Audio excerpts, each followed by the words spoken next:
Buenas noches.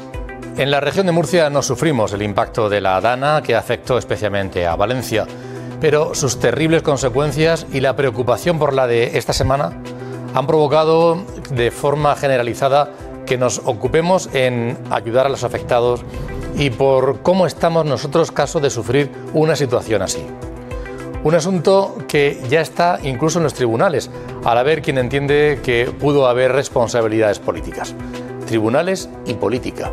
Dos poderes que en nuestro país están en continua relación y tensión. Bienvenidos.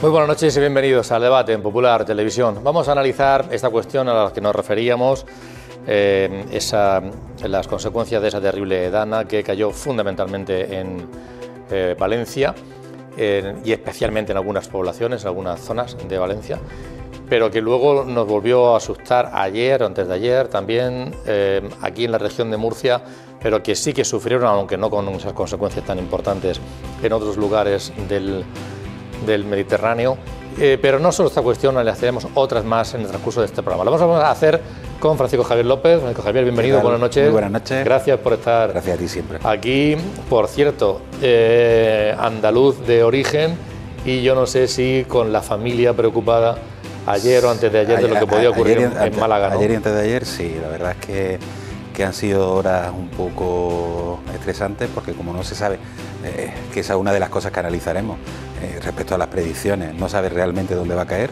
entonces toda la provincia de Málaga en alerta, estamos hablando de un litoral de 100 y pico kilómetros de largo, con lo cual sí, han sido unas horas un poco con el corazón en un puño, pero bueno, gracias a Dios todo bien. Pepe Rocamora, bienvenido, don José, gracias por acompañarnos. Vamos a hablar de la Dana y no solo de la Dana. Y no se va a saber dónde va a caer porque eso no se ha sabido nunca. Sí. Es decir, yo nací en 1957, el año de la riada de Valencia. Sí. Mis padres me contaban, dice, y entonces no pudimos ir a Murcia, es decir, yo nací en Barcelona, no pudimos ir a Murcia a que te conocieran los abuelos hasta que se restableció el servicio ferroviario en Valencia, en el año 57. Y eso pasó, estamos hablando de una época en blanco y negro. Pero ahora la tecnología ha cambiado mucho y ahora ahora ya sabemos cuándo va a pasar algo. Mucho mayor. Bueno, pues si es mucho mayor, hay que decírselo a la gente que el 29 de octubre no estaba informada como debía. Como debía. Bueno, ya lanza la primera puya, Pepe. Gracias. Joaquín Esparre, Joaquín, bienvenido. Muy buenas noches. ¿Qué tal? Buenas noches. Y tú a pie del cañón en la radio, en Onda Regional, Joaquín, habéis estado ahí cubriendo esta información y de lo que estaba ocurriendo allí y de los movimientos que desde Murcia se estaban produciendo fundamentalmente de apoyo y de solidaridad, ¿no? Sí, y viviendo además por circunstancias familiares, ¿sí?, muy de cerca el drama que vivía una persona muy próxima a mi familia, atrapada durante horas en un comercio de Paiporta con el agua llegándole a los hombros. Y realmente es una mínima parte de la angustia que han podido vivir, que todavía viven muchos de los afectados por estas inundaciones. Luego, si quieres, ya te cuento algún detalle. Bien. Bueno, la semana pasada, en efecto, hablamos de esta cuestión, acaba de ocurrir este trágico acontecimiento y además de los invitados que teníamos en plató, contamos con testimonios de expertos, por ejemplo, en el ámbito de la ingeniería civil, responsables de la AEMET en la región de Murcia, de emergencias en la región de Murcia. Les di las gracias y lo sigo haciendo yo cada vez que hay responsables públicos que nos atienden cuando les pedimos, incluso para temas incómodos como estos, sus valoraciones, lo agradezco y además es que debería ser así siempre, pero no siempre es así. Entonces, cuando ocurre, pues lo pongo de manifiesto. Y hoy también vamos a tener varios testimonios importantes que ofrecerles, además de las opiniones de nuestros invitados. Un asunto, Pepe, que parece que lo ha removido todo. porque se ha replanteado todo y el debate está en todos los ámbitos, desde que si las canalizaciones eran las adecuadas o se podían haber hecho infraestructuras que hubieran aliviado, es verdad que 500 y pico de litros es una auténtica locura, pero si podían haberse hecho obras de ingeniería civil que hubieran aliviado estas circunstancias. Luego las alertas, luego las responsabilidades políticas, luego la coordinación política. A los medios de comunicación también se les ha dado bastante cera, a los tradicionales y también a las redes sociales. Es decir, todo se ha puesto en entredicho y se ha discutido y se va a seguir discutiendo mucho y se va a ir a los tribunales también, además, en las próximas fechas. Es lógico por la dimensión del acontecimiento, de la tragedia. Claro, porque la tragedia es terrible. Vamos a ver, yo el otro día tuve la curiosidad de estar viendo las riadas. Las riadas siempre se le ponen un nombre. Y el nombre es el del santo del día. Sí. Del día. Entonces, desde la de San Calixto, creo que es una del siglo XVII, 14 de octubre, por supuesto, porque todo pasa en octubre. En la cuenca del Segura dicen que con 1 millar de muertos, en aquella época eso no se podía medir, no es que fuera en blanco y negro, en fin. La de Santa Teresa, 1857, 700 muertos en Murcia, 300 en Orihuela, y todo esto, la de Puerto Lumbreras en 1973, la del Vallés en 1962, es decir, que todas han ocurrido en las mismas fechas. La cuenca hidrográfica, hay que pensar que en el mundo no hay ningún país que tenga una organización hidrológica equiparable a la de España. En España, las cuencas hidrográficas es un invento de la época de la dictadura, de Primo de Rivera, no nos confundamos, que se crearon la del Ebro y la del Segura. Y la del Segura es probablemente la cuenca hidrográfica más regulada del mundo, excepto el Guadalentín, que ahí hay algún problema y tal. Teóricamente, aquí hay pocas posibilidades de que se produzca, digamos, un desastre como el que se ha producido en Valencia, pero estamos hablando de la zona, quiero decir, ¿dónde se producen los problemas con los huracanes? En la Florida. Sí. ¿Dónde se producen la historia en Pakistán cuando llegan las lluvias y todo esto y tal? Pues allí. Y entonces aquí en el Mediterráneo se producen cuando llega el otoño, sobre todo en octubre, cuando hay estas historias. Quiero decir, acabamos de ver lo que ha pasado también en Sicilia. Y Sicilia es una isla que tiene pues un volcán, tiene una zona montañosa y que también tienen las mismas características que puede tener Murcia, Valencia, Tarragona y todo esto y tal. Y estas zonas son las que tienen estos problemas. Aquí hay, en principio, dos cuestiones fundamentales. Una, evitar que pueda haber riadas así.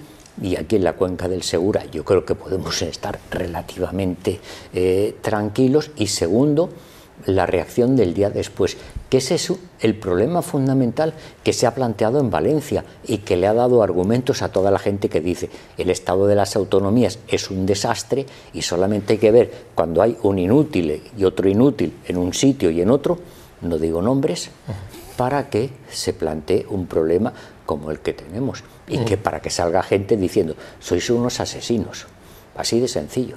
Ha sido terrible todas esas reacciones que luego incluso quienes las han sufrido han dicho que entienden que son naturales, que son reacciones humanas que se producen ante situaciones tan límites como la que estaban ocurriendo, pero ya decía Joaquín, que parece que lo ha replanteado muchas cosas, ¿no?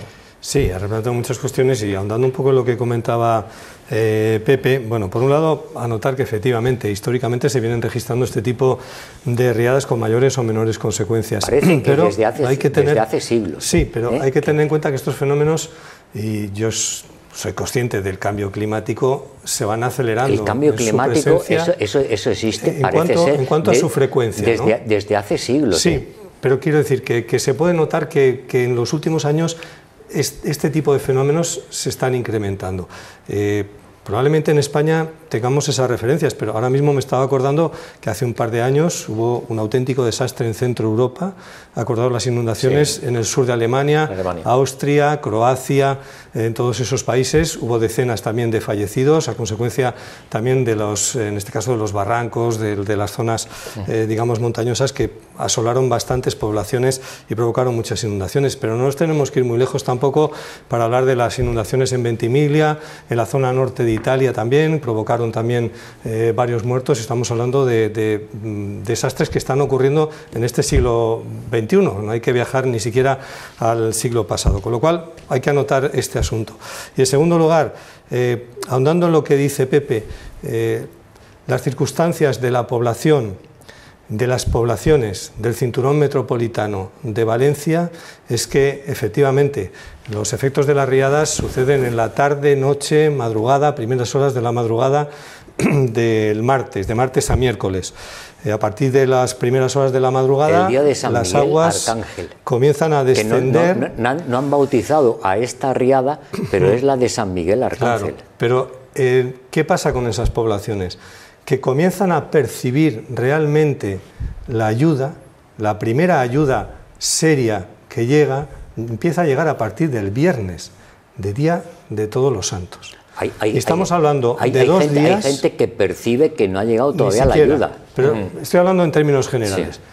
Sí. En términos generales, insisto, hay 2 días, miércoles y jueves, donde la inmensa mayoría de los afectados por esas riadas se sienten solos, se sienten desamparados, se sienten y notan que las administraciones no han reaccionado ni están reaccionando a tiempo, que realmente los primeros efectivos y contingentes importantes que comienzan a verse en las poblaciones y a trabajar empiezan a llegar a partir de las primeras horas de Viernes Santo. Y eso, evidentemente, deja una huella en la población, deja un sentimiento de cómo nos desamparan unas administraciones a las que pagamos nuestros impuestos y las que pensamos que merecemos una atención mayor, más rápida y más instantánea. Y ahora mismo el estado de opinión, ese es el estado de opinión. Y estoy hablando de las administraciones en general. Vamos a ver, porque esto puede traer una deriva además importante desde el punto de vista de la opinión pública. Bueno, vosotros sabéis más de este asunto, pero ¿qué deriva puede tener esto, no? Y con más INRI la falta esa, digamos, de asistencia a esas poblaciones, porque no estamos hablando que cuando encendemos la tele y vemos el noticiero en una región remota del norte de Turquía, aislada del mundo, que eso pasa cada 2 por 3 y no sé qué. Es que estamos hablando que son poblaciones que algunas del centro de la ciudad de Valencia está a 10 minutos en coche. Es decir, Paiporta creo que son 15-20 minutos, como mucho lo que se puede tardar desde la plaza del Ayuntamiento de Valencia hasta Paiporta. Depende del atasco, pero en el fondo estamos hablando como si fueran todas las pedanías que están alrededor de la ciudad de Murcia. Quiero decir, que forman parte del área metropolitana de Valencia, Alacuás, Saldaya, Paiporta, todo esto. Para que un telespectador nuestro se haga la idea, es como si en Cabeza de Torres, en Churra o una distancia, digamos así, o Molina de Segura, ocurre una desgracia y no llega ayuda hasta 3 días después desde la ciudad. Y eso es lo que pone de manifiesto, aparte de una inoperancia por parte de las administraciones, una descoordinación absoluta y total, y sobre todo en qué estaban pensando tanto unos como otros, sin entrar en el calificativo de inútil o no inútil o demás, que obviamente yo creo que manifiestamente la inutilidad es manifiesta por parte de todos, porque no es normal, máxime estando una de las bases de la unidad militar de emergencias allí mismo en Valencia, cómo se puede llegar tan tarde. Y que hay otras unidades militares que están allí, claro, y que quiero decir que no se explica por qué no. Tampoco es normal el movimiento El Pueblo Salva al Pueblo, Estamos de acuerdo que obviamente es el Estado el que tiene, porque pagamos unos impuestos, obviamente, y claro que los ciudadanos queremos que sea el Estado quien nos solucione, digamos, la vida ante una tragedia de este tipo. Pero ¿qué ha fallado o cómo ha podido fallar tanto el Estado? Y cuando digo el Estado me refiero Estado, comunidad autónoma, ayuntamientos, etcétera. El Estado es todo. Sí, y somos todos. Y estamos pero con el debate ¿cómo hemos podido fallar como Estado tanto para que hayan tenido que ser las personas a título personal y como voluntarios los que hayan tenido que acudir? Porque han estado por encima del Estado porque resulta que los responsables políticos están debatiendo quién tiene las competencias, quién tiene que decidir, quién tiene que... y ahora nos vemos en redes sociales a muchos políticos fundamentalmente de izquierda diciendo que eso de que el pueblo salva al pueblo, son los impuestos los que salvan al pueblo. Oiga, permítanme, el pueblo les está mandando a ustedes al carajo porque estamos pagando impuestos y no están respondiendo como tienen que hacerlo. Yo la semana pasada mostré un gráfico que hizo Juan Roldán, que lo vamos a ver ahora. Juan Roldán es el decano de Arquitectura de la Universidad Católica de Murcia, es el lorquino y estuvo trabajando intensamente cuando los terremotos de Lorca, y por su experiencia ha estado durante unos días ahora allí en la zona afectada en Valencia, ayudando, echando una mano al Colegio de Arquitectos, ha estado viendo los edificios y demás, y le he pedido, una vez que ha regresado, acaba de regresar, le he pedido un poco su punto de vista sobre cómo están los edificios. No es lo más importante son los seres humanos, pero también los edificios, para haceros una idea de lo que puede tardar ahora todo el proceso de recuperación, ¿no? Y recuerdo que ponía un gráfico la semana pasada sobre la reacción que se producía a nivel de ciudadanos, ¿no? Y había tres líneas. Una era la de los profesionales, que en Lorca, era un gráfico de Lorca, cuando los terremotos, en Lorca empezaron a aparecer profesionales de inmediato, pero sobre todo a partir del segundo día. Y luego se mantiene muy alto. Los voluntarios es al revés, los voluntarios fue de inmediato. Los vecinos se echan a la calle de inmediato, pero luego cae y baja mucho. Sobre todo, mira, aquí tenemos el gráfico, lo recuperamos. Esa línea verde es la de los profesionales, que bueno, se incorporan de inmediato, pero tardan esos 2 días y luego se mantiene de manera muy alta. Y eso hace, y luego eso se conjuga con el hecho de que, bueno, la línea que ven ustedes intermitente son los voluntarios que se echan a la calle pero luego caen.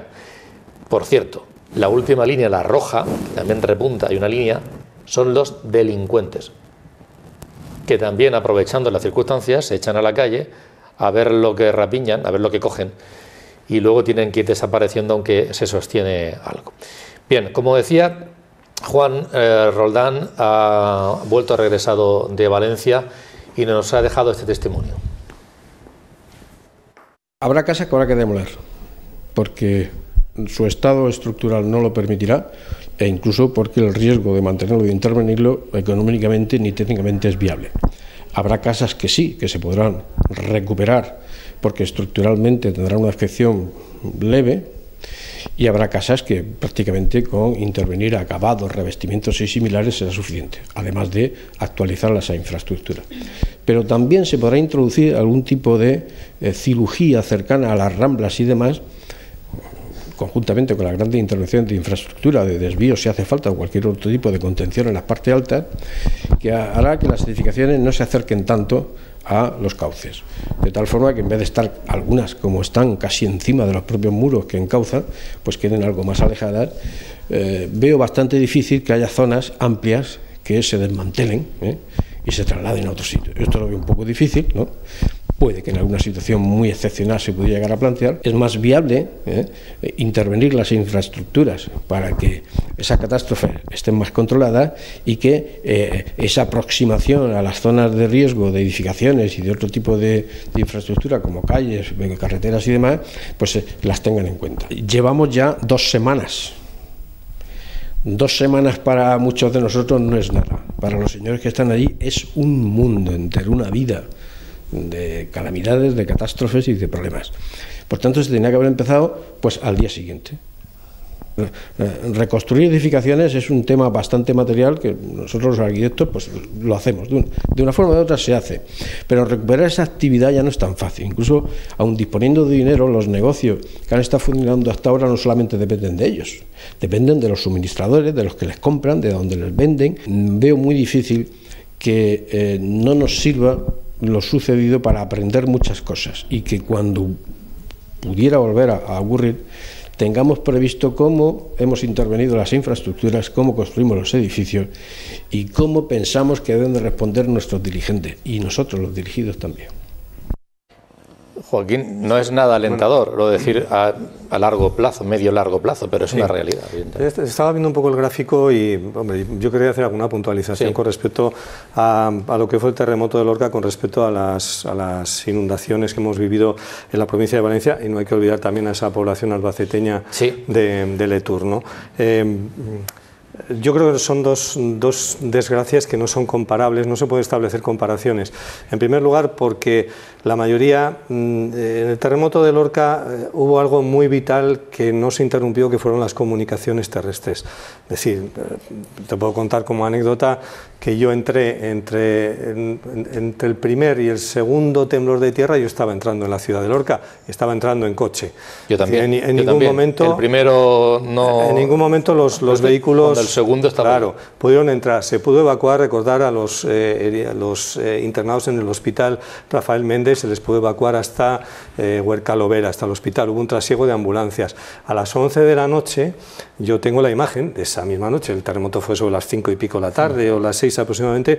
A las 11 de la noche había un puesto de mando avanzado situado con tiendas de campaña que había provisto el ejército ya para los más afectados. Había agua mineral, había alimentos. Estamos hablando de las 5 o 6 primeras horas después del desastre. ¿Por qué? Porque había una cuestión vital, que era que no se interrumpieron las comunicaciones, con lo cual sí que hubo servicios de emergencia, además muy importantes. Estaba hablando de todos los dispositivos de emergencias que entonces tenía la comunidad autónoma y que rápidamente acudieron a Lorca. El tema del área metropolitana de Valencia, el problema son las comunicaciones, efectivamente. Comunicaciones para un vehículo normal o para un vehículo que no tiene condiciones de llegar, ¿no? Porque efectivamente, bueno, localidades, yo la que más conozco es Paiporta por la cuestión que os comentaba antes, por esa relación familiar con una persona que desgraciadamente lo pasó muy mal, pero afortunadamente consiguió salvar la vida. Claro, Paiporta se queda aislado, no hay forma de entrar en un vehículo por carretera hasta aproximadamente el viernes, pero hay otros medios para llegar y hay otros medios terrestres que tiene el ejército y tienen determinados cuerpos de emergencias que sí son capaces de vadear una torrentera o de llegar o salvar determinados obstáculos para llegar, amén de todo el despliegue aéreo que se puede hacer en este tipo de desgracias, ¿no? Con lo cual, quiero decir que tampoco es una excusa el decir, no, es que no podíamos llegar. Bueno, no, es decir, hagamos esa salvedad, ¿no? Pero efectivamente, yo creo que no es comparable una cosa con la otra, ¿no? Pepe, siendo también autocríticos, el papel de los medios de comunicación. Por una parte, las redes sociales se les ha criticado mucho de que se han manipulado, de que hay gente que ha aprovechado para alentar indignación, para meter noticias falsas, pero también a los tradicionales sobre si recogían la verdad, si no, si decían lo que estaba ocurriendo o no. Yo no sé si esa reflexión también cabe hacerla o es algo más que se analiza cuando llega a una situación de esta límite. Vamos a ver, las redes sociales es lo que tenemos actualmente y entonces me han dicho que no sé qué. Eso se ha dicho toda la vida y en los ámbitos cotidianos y entonces ese tipo de cosas han existido toda la vida. ¿Cómo se evita eso? ¿Cómo dices que que en el parking subterráneo que había no sé cuántos muertos, que por fortuna luego no fue así? Pero me han dicho que no sé qué y tal. No, pero y también me han dicho que fulanito o el presidente o la presidenta o el consejero o la consejera es no sé qué y no sé cuánto y ha hecho no sé esto. ¿Y eso cómo lo evitas? Pues ese tipo de cosas yo creo que evitarlas hoy en día no es posible. Quiero decir que las redes sociales las tenemos ahí y entonces, más que defendernos de las redes sociales, lo que tenemos directamente que tener nosotros es una capacidad de decir... ¿Cuál es la fuente de esa red social? ¿Cuál es la fuente? O no me lo creo. Bueno, y quiero decir, si fulanito de tal me dice... Pero en este caso, el reino del bulo. Las redes sociales son un bulo y del fango, sí, en la tierra del argumento del gobierno de la caña y el barro, el fango ha terminado de llenarlo todo, sobre todo en las redes sociales. Es muy triste la utilización de el bulo con los de Bonaire. Oiga, perdone, que es que Televisión Española también sacó lo de Bonaire. Oiga, perdone, que La Sexta sacó también lo de Bonaire. Oiga, perdone, es que tal, es que son grupúsculos, de extrema derecha. No sé si hace falta ponerle nombres y apellidos. No, sí hay que ponerlos porque todo ¿sabes eso, qué pasa? porque son... Que tenemos agencias verificadoras de bulos en este país, dirigidas por periodistas de cadenas en concreto, que se dedican a decir quién dice la verdad y quién dice la mentira. Jolines, si sois los primeros que en directo en tu propio programa lo habéis dicho. La verdad y la mentira, ¿qué equipo es mejor, el Madrid o el Barça? El Atlético. Bueno, pues ya está. Pues eso es una agencia verificadora que no tiene... No, que a mí hay una cuestión que me preocupa y es la pérdida de credibilidad de los medios de comunicación que tenemos con respecto a un sector importante de la población. Y lo hemos vivido estos días con este tipo de bulos donde yo he asistido a 2 conversaciones donde al final me he tenido que rendir y he dicho, vale, pues para vosotros la perra gorda, que se llama, ¿no? Es decir, no, es que esto de lo de Bonaire me lo ha dicho a mí un amigo que resulta que tiene un conocido que conoce a un soldado de la UME que le ha dicho. Entonces, ese canal, gente que no sepa lo que es eso de Bonaire. Sí, lo sabe. Y ese canal de comunicación es más fiable, que un medio de comunicación. Y eso es preocupante. Ha pasado en 2 casos. A mí me pasó con eso y luego, no, es que fulanito conoce a un policía local de Paiporta que resulta que dice que, no, mira, pero que esto no es verdad, o sea, que no, claro que es verdad. Lo que pasa es que al gobierno le interesa ocultarlo. Y llega un momento donde dice, bueno... y luego, la segunda pregunta, ¿a qué gobierno? Da igual, es el gobierno, ¿no? El gobierno. No, yo pregunto, yo simplemente pregunto. En este caso, que entonces, digamos, el macrobulo que se supone que se ha creado en torno a esto, es que hemos visto en directo en las televisiones nacionales al reportero decir, hemos visto salir a los miembros de la UNE descompuestos y se teme que esto va a ser un tal... Lo que me preocupa a mí es que ya no puedes convencer a esa gente. Por muchas explicaciones racionales que dé, pero mira, no te das cuenta que lo de los coches, no, es que en todos los coches que están marcados con una X es porque tenían un muerto dentro o varios. No, mira, las X se marcan cuando se ha revisado el coche. No, porque yo sé que me ha dicho a mí no sé quién qué tal. Dice que no. Bueno, pues que sí. Es un tema que sin duda también se ha puesto en tela de juicio y lo hemos podido comprobar con frecuencia. En las redes sociales ocurre esto, que es un lugar fantástico para difundir bulos. También es un lugar fantástico para generar alertas y que se vean cosas que un vecino es capaz de poner algo que está ocurriendo con inmediatez, y mientras que el medio de comunicación tardará en llegar. Eso es así. Pero eso es una auténtica realidad que también tiene esa parte positiva. Lo difícil es discernir, lo que tú dices, Pepe, ¿no? Discernir y tener un criterio frente a lo que estás viendo. Y eso es una cuestión muy personal.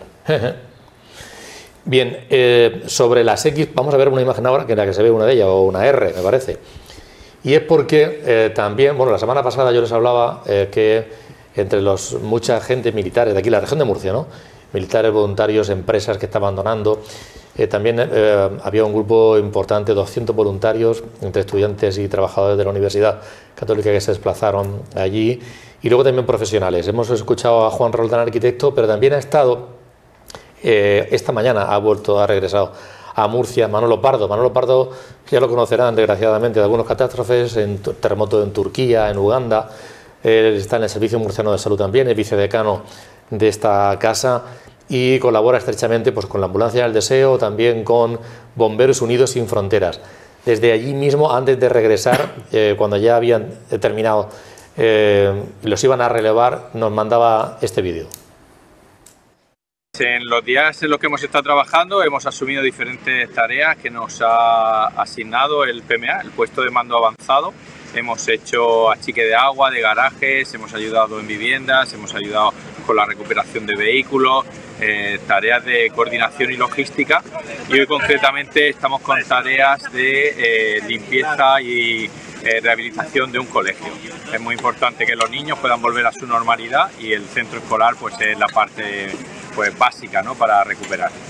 Pues la situación sigue siendo bastante dramática, hace falta mucha ayuda, quedan muchas estructuras por recuperar, hace falta revisar alcantarillado, hace falta pues ayudar a las personas a que recuperen su hogar, ayudar a las personas luego a que recuperen sus negocios, y bueno, queda mucho trabajo todavía por realizar.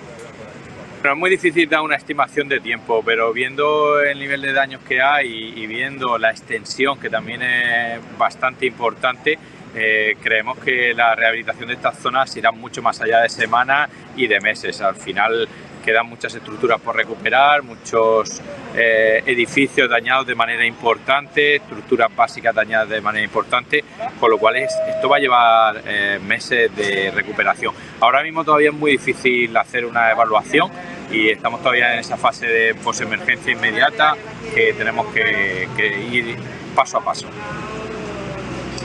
Ahora empieza también la parte de las responsabilidades políticas. Por una parte, Mazón va a cesar a 2 consejeras y va a crear una vicepresidencia para la reconstrucción de Valencia.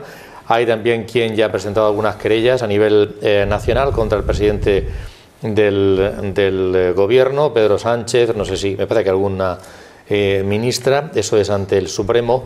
Si a quien se acusa es al presidente de la Generalitat, a Mazón, es ante la audiencia provincial.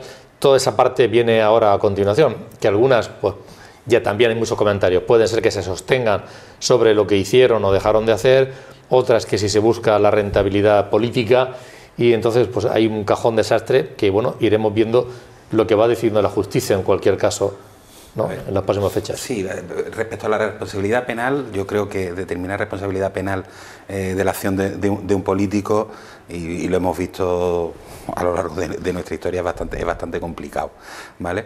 Hemos visto a políticos condenados en firme y que no entran en la cárcel. Claro, por eso te digo, pero por una catástrofe, por una mala gestión, es bastante complicado. Con lo cual yo creo que como ciudadanos donde más deberíamos exigir va a ser las responsabilidades políticas, y responsabilidades políticas aquí hay para... Y el ciudadano con su voto puede decidir esto o lo otro. Claro, sea que... y con su voto, que además puede votar a varios, porque las responsabilidades aquí, como tú decías muy bien al principio, tienen que estar bastante bien repartidas, porque aquí no ha fallado solamente una administración, aquí han fallado muchas administraciones. Aquí estamos hablando desde la administración autonómica en sus distintas capas, desde técnicos a políticos, porque habrá que ver cuando tengamos... Hay que hacer la Generalitat Valenciana va a tener que hacer un ejercicio de transparencia brutal en las próximas semanas, mostrando todas las actas de ese CECOPI, de por qué se tomaron las decisiones. A mí ahora que hoy, por ejemplo, digan que la Confederación Hidrográfica del Júcar mandó a lo largo del día 198 correos electrónicos al CECOPI. A ver, mire usted, pues si yo te estoy mandando 198 correos electrónicos a lo largo de todo el día, a lo mejor es que la forma no es la mejor de comunicarse. Habrá que ver también qué responsabilidad real tiene la Confederación Hidrográfica del Júcar, bueno, y la del Segura también. Pues la del Segura, que están en el Palacio de Fontes, están muy tranquilitos, pero desde Moratalla hasta Letur el agua tardó casi 2 horas en llegar también, ¿eh? Es decir, que alguna responsabilidad, por aquí en Murcia alguien también debería ir pensando que responsabilidad política también tiene. Tendremos que ver la capacidad de respuesta de la Generalitat y del Estado, obviamente, la descoordinación absoluta No me vale que uno estuviera comiendo, que el otro estaba... Porque sí, el presidente de la Generalitat estaba comiendo con una periodista, pero es que el presidente del gobierno estaba en Bollywood de fiesta. No, estaba cenando en Bombay, por lo que sí, parece. Bueno, en Bollywood, por eso te digo, vamos a ver, vamos a dejar un poco también que pase, que se asiente todo, y yo creo que va a llegar el tiempo de exigir a todos y cada uno sus responsabilidades. La señora ministra de Transición Ecológica y candidata a vicepresidenta no se sabe dónde estaba cenando porque estaba preparándose el examen. Efectivamente, el señor ministro del Interior, que legalmente podía haber asumido el mando perfectamente desde el minuto 1 o desde el segundo 0, como dicen ellos, tampoco lo quiso hacer. Es decir, aquí hubo una serie de negligencias por todos, menos probablemente por parte de los alcaldes, que desde primera hora de la mañana, muchos de ellos viendo la situación, cómo se iba manejando por su municipio, fueron decretando cierres de colegios, etcétera y tal, y parece que fueron por lo menos los que se anticiparon. Son los que lo tenían todo más cerca. Claro, sí. y ojo, y los ciudadanos tenemos que hacer también una introspección y tenemos que hacer una autocrítica y prepararnos también un poco y ser conscientes de cuáles son nuestras acciones. En Paiporta, como decía Joaquín antes, se vivieron momentos muy jodidos, pero a mí también me han contado gente de Paiporta que es que cuando llueve normalmente siempre los bajos, sobre todo los garajes, se suelen inundar un poco y sacan los coches. Entonces todo el mundo a las 6 y pico de la tarde, conforme iba llegando a su casa, salió. Y lo primero que hicieron fue meterse en los garajes, a sacar los coches. Las calles estaban llenas de coches justo cuando llegó la riada, y eso fue también lo que propició que todo se magnificase muchísimo más, porque es que las calles estaban ya de por sí atascadas de coches. Joaquín, acción de la justicia, a esperar, ¿no?, en la próxima fecha. Sí, pero a ver, es que yo creo que nos movemos en dos esferas diferentes. Una es el plano obviamente político, de buscar responsabilidades, de cómo se hicieron las cosas mal, está claro, de quién fue la responsabilidad de que se hicieran mal las cosas. Pero yo me quedo con la esfera más importante, que es la que creo que afecta en estos momentos, a estas horas de la noche, a más de 300.000 personas que forman ese cinturón metropolitano en torno a Valencia, incluido el barrio de La Torre, que ya es propiamente de la capital, y que probablemente en el orden de sus prioridades no esté si tuvo la culpa Amazon o la tuvo el gobierno central. Sus prioridades están en qué va a pasar con uno de los, o con los 102.000 coches, 102.000 coches, insisto, repito, 102.000 coches afectados por la riada y sus propietarios pendientes de cuándo me van a llegar las ayudas, cuándo me va a pagar el seguro, qué es esto del 20% por encima del valor, qué coche me voy a poder comprar porque lo necesito ya no para el recreo sino para ir a trabajar, o de los 37.000 reclamantes ante el Consorcio de Compensación de Seguros porque tienen daños en sus viviendas, algunos de ellos hasta estructurales. Yo creo que su prioridad es decir, ¿qué va a pasar con mi casa? ¿Quién va a venir a arreglarla? ¿Cuándo me va a venir el dinero? O de las personas que ahora mismo han perdido sus negocios, empresarios autónomos, trabajadores que ahora mismo están pendientes de las tramitaciones del ERTE. ¿Cuándo voy a volver a trabajar? ¿Cuándo el negocio se va a recuperar? Es decir, si no somos capaces, si podemos entretenernos ahora en toda esta cuestión de quién debe dimitir, a quién hay que pedirle responsabilidad o no, pero si paralelamente, vamos a ponerlo paralelamente, no hace falta que esperemos, pero paralelamente no hay una acción decidida de las administraciones para solventar el problema que a día de hoy tienen 300.000 personas, la ciudad entera de Cartagena y muchos más. Cartagena, sí. O Cartagena, toda la población. Si no actuamos, si a esas personas no les llegan las ayudas, ¿qué va a ser de ellos? ¿Qué van a pensar? O sea, el doctor Sánchez, ¿cuál va a ser el efecto? Ha dicho que en cuestión de días, de 2 semanas, les va a llegar el dinero. ¿Cuál va a ser el efecto mariposa del desencanto de esas personas con respecto a las administraciones y con respecto a la clase política? Pero cuidado. El problema que tenemos es que sí, se han anunciado paquetes de ayudas extraordinarios, etcétera, tal, pero sabemos cómo es la administración pública en este país. Las últimas ayudas, a los últimos damnificados de Lorca han llegado este año. Claro. 2011. ¿Y a La Palma? La Palma lleva 3 años La Palma lleva 3 años esperando. Y aquí lo que estamos viendo... No, y además, el doctor Sánchez, el presidente del gobierno, ha dicho que en 2 semanas le llega directamente no es verdad. el igual que las empresas y a los autónomos, hoy se han anunciado otro paquete de medidas en base a créditos ICO. Vamos a ver, eso ni son ayudas directas ni van a solucionarlo mientras que se transmitan. Eso no es que sean ayudas, quiero decir que eso te dan un crédito y ya está. Sí, claro, pero eso es otro asunto. Pero es que yo tengo un negocio que se lo ha llevado el río y tengo que dar de comer a mis hijos y que voy a estar esperando a que primero se ponga en marcha, ahora se anuncia, la semana que viene tal, el ICO negocia con los bancos después negocian conmigo, 1 mes, 2 meses... Pepe, hace unos minutos apuntaba sobre las circunstancias también hidrológicas de aquí de la cuenca del Segura y demás. Le hemos pedido opinión a Javier Senén, el catedrático extraordinario de Planificación y Gestión de Recursos Hídricos, sobre esta cuestión. Vamos a escucharlo. Quizá coordinación entre administraciones, aunque también tenemos que tener en cuenta que estamos hablando de una tormenta. El pluviómetro que más agua recogió eran como 800 milímetros en un día y en 1 hora creo que superó los 180 milímetros en 1 hora, que es algo que nunca antes se había producido en España. Por lo tanto, es verdad que fallaron muchas cosas, pero también hay que tener en cuenta que estamos hablando de un evento absolutamente excepcional. Pues aquí tenemos la desgracia de haber sufrido una dana parecida en el año 2019, que eso además llevó consigo que los meses posteriores a esa dana de 2019 hubo muchas reuniones y muchos estudios entre las distintas administraciones para identificar cuáles eran los puntos más complicados, y realmente se llegaron a estudiar varios puntos en concreto en el Guadalentín, en la Rambla de Nogalte, en la margen derecha de la Vega Media, la Rambla de Tabala, que está incluso ya cerca de poder empezar a construirse, el campo de Cartagena, que es muy importante para nosotros, y yo creo que en esos momentos se estudió el tema para poder tomar soluciones. Yo creo que ahora mismo lo que falta es que haya disponibilidad presupuestaria para todo eso que se hizo en su momento, como consecuencia de la ANA 2019, empiece a ejecutarse. Sobre esto incidía además expresamente Pedro de los Santos, vicedecano de Ingeniería Civil, la semana pasada, y hablaba de esas mismas zonas, hablaba de la zona de Mazarrón y de Águilas, de Guadalentín, y hablaba también de la zona norte de la ciudad de Murcia, con la concurrencia de diversas ramblas.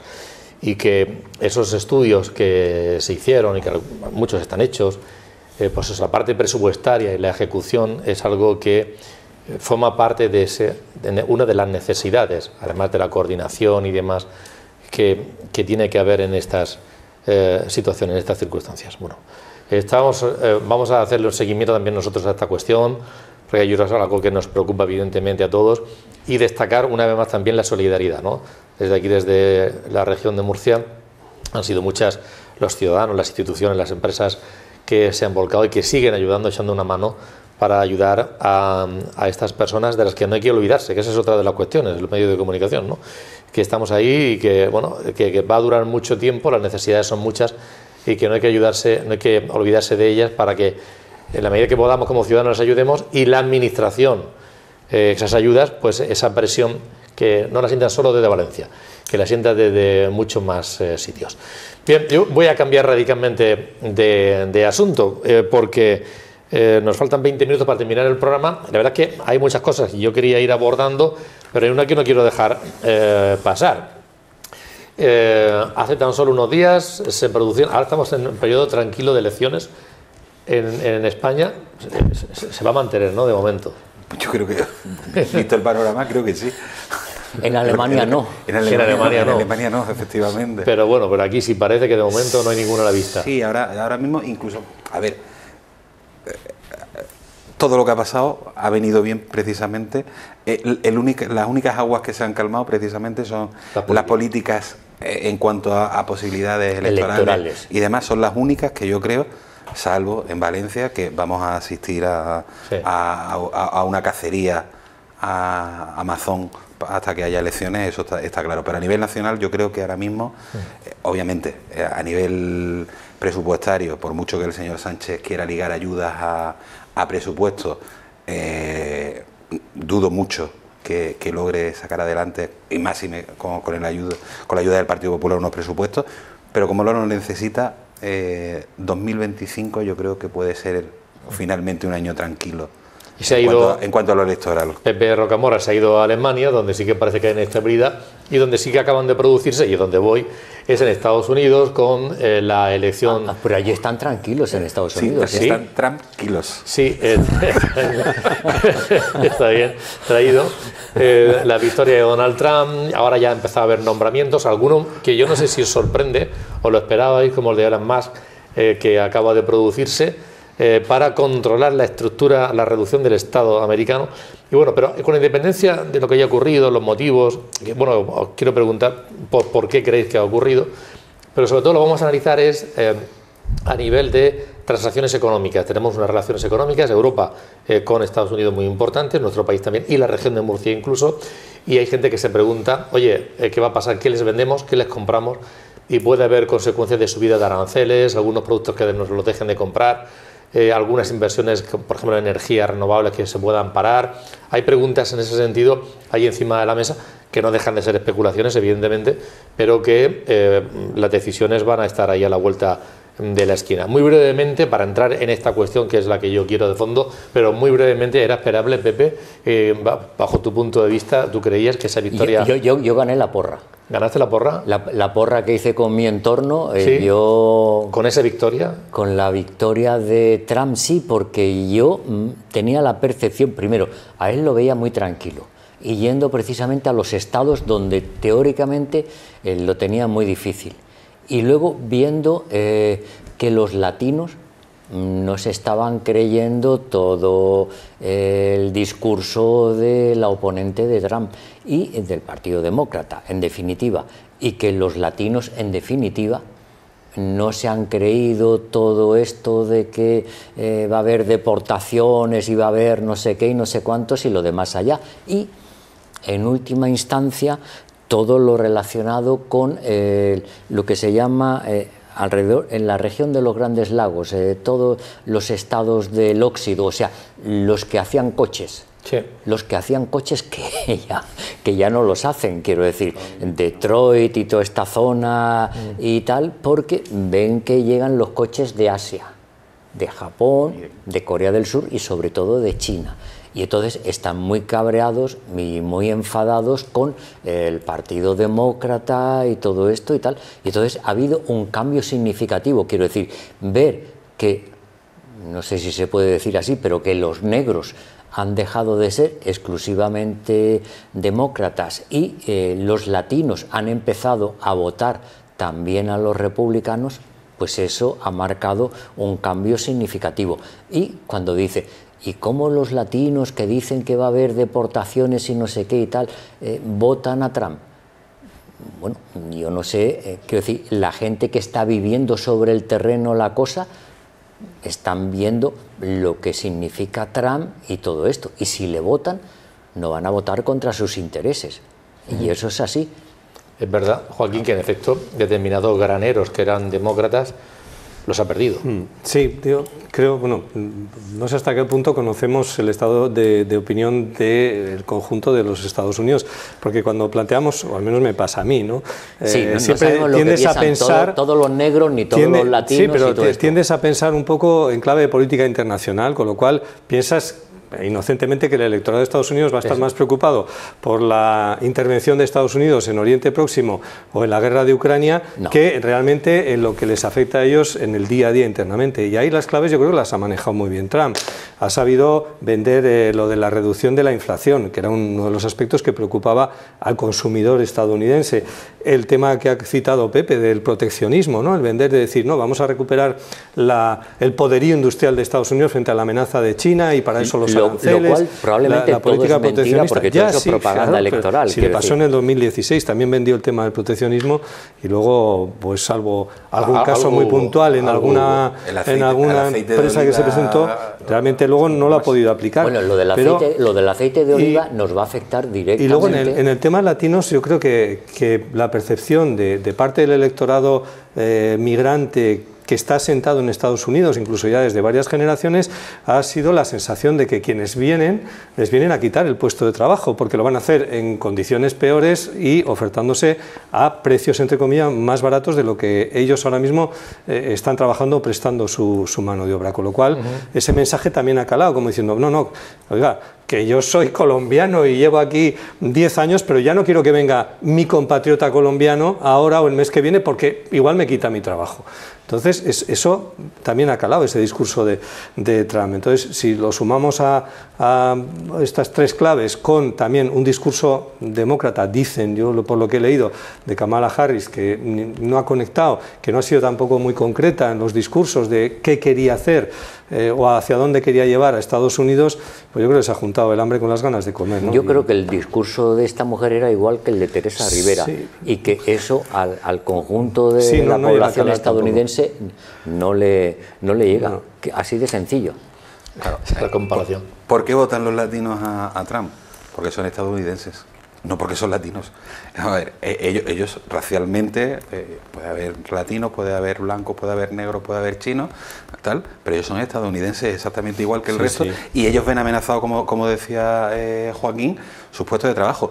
Ojo, y que tenemos una visión muy europea de Estados Unidos, muy del Soho de Nueva York, que es precisamente lo que representa Kamala Harris, todo lo woke, todo ese pensamiento de una izquierda que para nosotros en Europa es una izquierda light, comparado, porque no llega al nivel de la izquierda europea, obviamente, pero en Estados Unidos es muy chocante. Pero la realidad de Estados Unidos es completamente distinta a la del Soho en Nueva York o a la de Silicon Valley.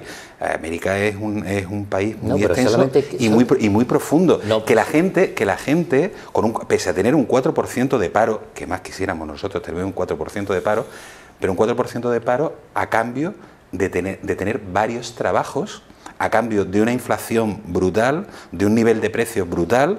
Entonces la gente... Y de no tener sanidad. Efectivamente. Sí, bueno, claro. Sí, pero fíjate, pero pese a todo han elegido a un candidato que está completamente en contra de la existencia de un sistema asistencial público. Kamala no es que lo defendiese abiertamente como en su momento Obama, pero estaban completamente en contra. Entonces, tenemos un problema desde Europa cuando analizamos Estados Unidos, porque nos creemos que es el Estados Unidos de las películas, el Estados Unidos maravilloso, y que todo el mundo, sobre todo, digamos, de las grandes plataformas de streaming, por ejemplo, ahora que los personajes ahora tienen que son interraciales, intersexuales, no, América es completamente distinta, y por eso Donald Trump ha conectado muchísimo más. De hecho, hablamos de los latinos, va a nombrar secretario de Estado a un latino, al senador Rubio, que es decir, el segundo puesto, digamos, más importante de la administración lo va a tener un latino. Y que está dispuesto a que los europeos paguen por su defensa. Sí, ese es uno de los temas clave a los que quiero ir precisamente, los temas comerciales, económicos y demás, lo que puede suponer, por ejemplo, también en la región de Murcia, ¿no? Y ahí hemos cogido algunas declaraciones, una fotografía de cuál es la relación en estos momentos. Nos ha atendido el director del Instituto de Fomento de la Región de Murcia, Joaquín Gómez.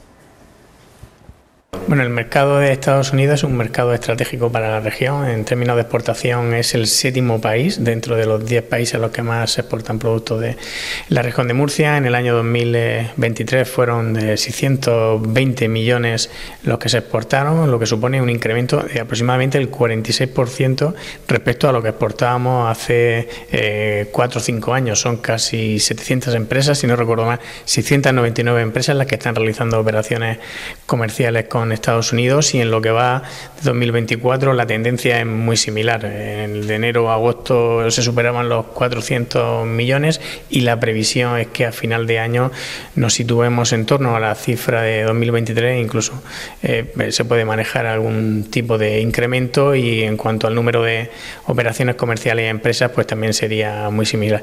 También Estados Unidos, en cuanto a inversión extranjera, junto con Reino Unido, pues son dos de los países más proactivos a la hora de llevar a cabo inversiones en la región de Murcia, y esta tendencia se va a mantener. Las políticas que el Gobierno regional está impulsando, el Gobierno de Fernando López Miras, pues están facilitando que las inversiones extranjeras miren a la región de Murcia por todo lo que ofrece: simplificación administrativa, tenemos muy buenas universidades, casi 100 centros de formación profesional, somos un punto logístico muy importante tanto en el Mediterráneo como de entrada a Europa y salto a Sudamérica, y tenemos un ecosistema de proveedores tecnológicos muy importante en los sectores estratégicos que también son atractivos para las inversiones extranjeras y en particular para las inversiones de Estados Unidos, como estos últimos años hemos visto. Es el 7º país en cuanto al volumen de exportaciones. Estamos hablando de la primera potencia mundial. Hay una muy estrecha relación en sectores sobre todo de alimentación, de energía, lubricantes,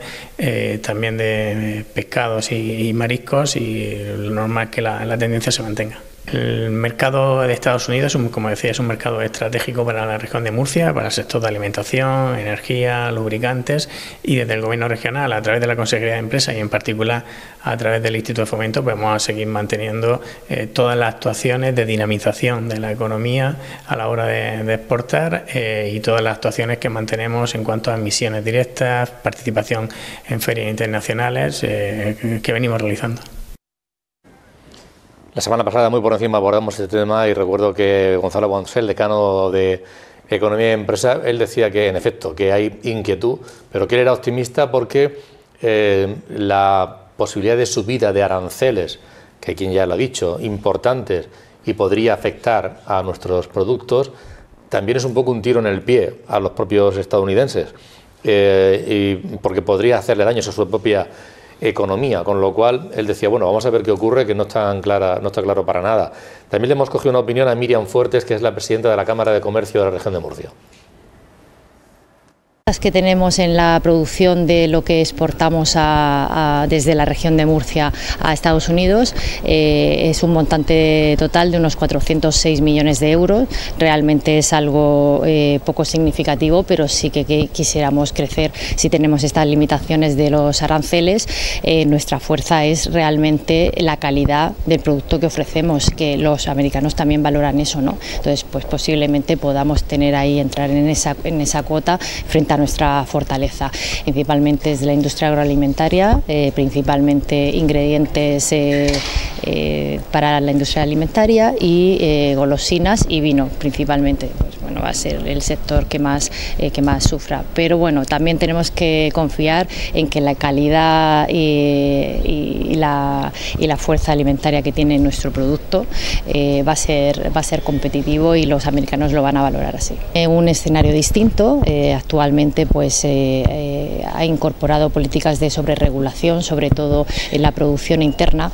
Tenemos una dependencia energética y de producción alimentaria muy importante con terceros países, y bueno, pues esto nos posiciona en un escenario de debilidad frente al resto del mundo. Se refería de debilidad de Europa respecto del resto del mundo, que es algo que han alertado también desde muchos lugares, de que o ahora se pone las pilas a Europa o puede ser realmente negativo todo lo que nos ocurra de aquí en adelante. Esperar a ver qué hace China o qué hace Estados Unidos, mientras que nosotros no tomamos decisiones pues ya ves de cómo envergadura, está, ¿no? La formación del gobierno de Ursula von der Leyen ahora mismo sí, no está en el limbo. Hay un dato que preocupa en torno al proteccionismo. Bueno, José García Gómez, el presidente de Agrupal, nos recordaba estos días en Onda Regional, decía, hombre, ya se están aplicando aranceles. La administración norteamericana actual aplica aranceles a los productos agroalimentarios, a determinados productos, con lo cual lo que se puede esperar es que puedan subir ese tipo de aranceles, pero ahora mismo ya los hay, con lo cual hay cierto viento en contra ya de lo que son las exportaciones de este tipo de productos a Estados Unidos. ¿Qué es lo que más preocupa en el comercio internacional respecto al proteccionismo de Trump? Probablemente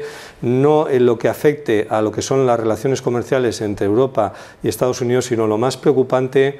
Yo le escuchaba el otro día a un economista y por lo menos compartía su punto de vista, es que la guerra comercial se va a basar fundamentalmente entre Estados Unidos y China. Ahí la Unión Europea puede salir muy perjudicada, porque si China tiene problemas para introducir sus productos en Estados Unidos, va a derivar parte de esa producción y parte de esos productos a otros mercados que ahora mismo son más competencia de la Unión Europea que de la propia China. Con una estrategia comercial muy agresiva para arrebatar esos mercados, vamos a ver hasta qué punto la Unión Europea puede, en esos terceros países, aguantar esa puja, ¿no? Con lo cual ahí se nos puede complicar mucho la producción, ya no solamente a la región de Murcia, a España, al conjunto de la Unión Europea. Vamos a caer como de carambola, ¿no? De rebote, nos va a afectar esa competencia China-Estados Unidos, que, insisto, es la que tiene más calado y la más importante, ¿no? La que se prevé, vamos. Pepe. Sí, no, está claro que el conflicto que se ve venir en el horizonte es entre Estados Unidos y China. ¿Y Europa qué papel tiene ahí? Pues Europa teóricamente está en una situación de relativa debilidad. ¿Por qué? Porque no hay liderazgo en Europa. Simplemente así. Quiero decir, los liderazgos tradicionales, quiero decir, ya no existe el Reino Unido, ya no está en la Unión Europea, y entonces Francia, Macron, no. Alemania está en un proceso de apertura electoral y con una situación de no gobierno. ¿Por qué? Porque probablemente se va a plantear, quiero decir, va a ser la derrota de los socialistas, el SPD, y que pueden ser el tercer partido, va a ganar la Democracia Cristiana, el CDU, y el segundo partido, pues habrá que ver quién es. Pero, como en el resto de Europa, nos vamos a encontrar con la polarización. ¿Y esa polarización en qué consiste? Que en la Alemania del Este el voto se va o a la extrema derecha, que no tienen ningún problema en que les llamen extrema derecha y es así o no sé qué, o a los comunistas, directamente, a la izquierda. ¿Y quién puede formar gobierno? Porque desde el año 48 en Alemania se han formado gobiernos de los democristianos y en su caso con los liberales. Y cuando no ganaban los democristianos y ganaban los socialistas, llegaban los liberales y les apoyaban. Después llegaron los verdes para sustituir, como quien dice, a los liberales. Ahora ese tipo de conjunciones y ese modelo, de decir, nos podemos juntar unos y otros y todo esto y tal, no. Y entonces una Alemania débil, sin saber qué rumbo lleva, con dudas cada vez más fuertes en torno a la llamada Agenda 2030 y todas las medidas de los ecologistas y todo esto y tal, eso plantea un problema grave no solamente para Alemania, sino para el conjunto de la Unión Europea. Y ahí estamos nosotros. Y nos vamos a encontrar con una situación en la que Estados Unidos tiene que ver si se adapta a la nueva economía digital frente a la analógica tradicional y todo esto y tal, y cómo compite con China.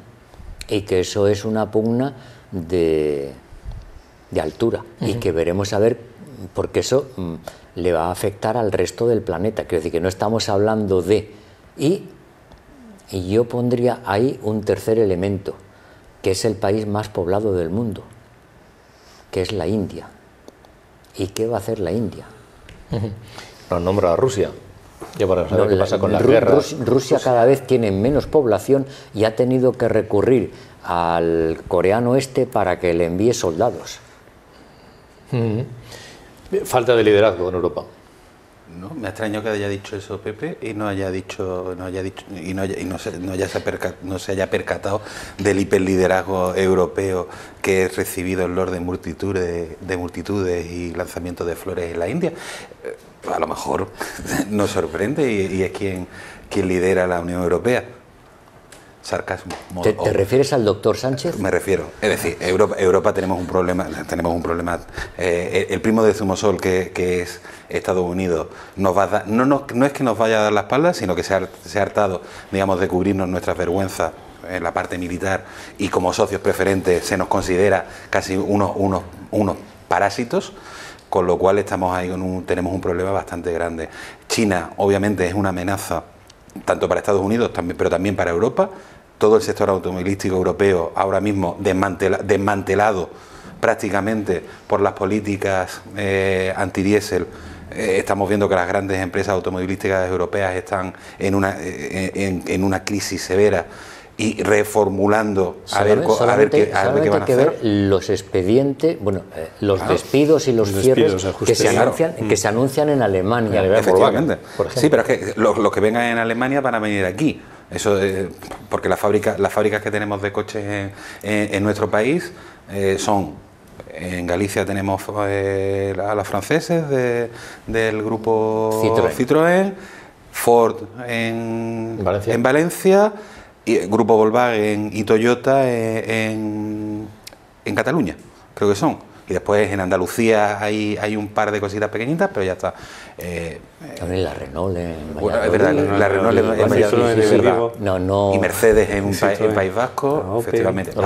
No, es verdad que España es una potencia. Claro, pero precisamente por esa deslocalización de la industria automovilística europea, que sí tiene esa implantación en España, nos va a afectar porque obviamente tarde o temprano es que los chinos nos están metiendo ya coches en Europa a un precio que en Europa somos incapaces de producir ni por la mitad, y lo están haciendo con una política agresiva que incluso lo están vendiendo por debajo de su precio. Y con ayudas. Efectivamente, y si Estados Unidos les cierra a ellos el mercado, obviamente esos coches primero van a intentar colocarlos en otros mercados, pero en Europa van a hacerlo y tarde o temprano pues obviamente nos va a afectar. El impacto hay un error estratégico de la industria automovilística europea que lo está pagando ahora, y es que apostó, o le hicieron apostar, yo creo que más que apostó, le hicieron apostar por la descarbonización, por el coche eléctrico. Han corrido de manera acelerada en un proceso de transformación hacia el coche eléctrico con todo lo que los proveedores les han obligado y tal, y ahora se están dando cuenta que van por delante de la propia demanda europea, que se está o estabilizando o a la baja, incluso en países como Alemania, que está descendiendo el porcentaje de vehículos de compra eléctrico, con lo cual ahora mismo el problema que tienen muchos proveedores de la industria automovilística y a la propia industria es que tienen unas líneas de producción preparadas para fabricar no sé cuántos miles de coches eléctricos que luego la gente no compra, con lo cual se está ralentizando la producción, y esto está trayendo pues, los ajustes de plantillas ya en las propias marcas, en las propias factorías, por no decir de todos los proveedores de componentes de los vehículos que ya llevan meses pagando las consecuencias también de haber previsto sus producciones para lo que se preveía que iba a ser una demanda tremenda del coche eléctrico, que no se está cumpliendo, pero ni en España, ni en Francia, ni en Alemania, ni en Italia, ni en los principales países. Bueno, si exceptuamos a los noruegos y los suecos y algún pequeñito mercado más, algún pequeñito mercado más. Bien, la verdad es que preguntaba yo hace varios programas, oye, cuando los resultados de las elecciones en Estados Unidos nos interesan a nosotros o quedan ahí muy lejos y nos da exactamente igual. Por lo visto, evidentemente sí que nos afectan, y las decisiones que se vayan tomando a nivel internacional nos llegarán de alguna u otra manera, pero hay que ponerse las pilas. Y ese liderazgo europeo, vamos a ver en quién recae finalmente. Joaquín, gracias por estar aquí esta noche. Un placer. Buenas noches. Muchísimas gracias. Pepe, ha sido un placer contar contigo. Nada. Te esperamos la próxima. Bueno, vamos a ver. Ya lo veremos. Ya lo veremos. Bueno, Francisco Javier, muchas gracias. Muchísimas gracias por estar con nosotros. Volveremos el próximo jueves, Dios mediante. Buenas noches. Hasta entonces.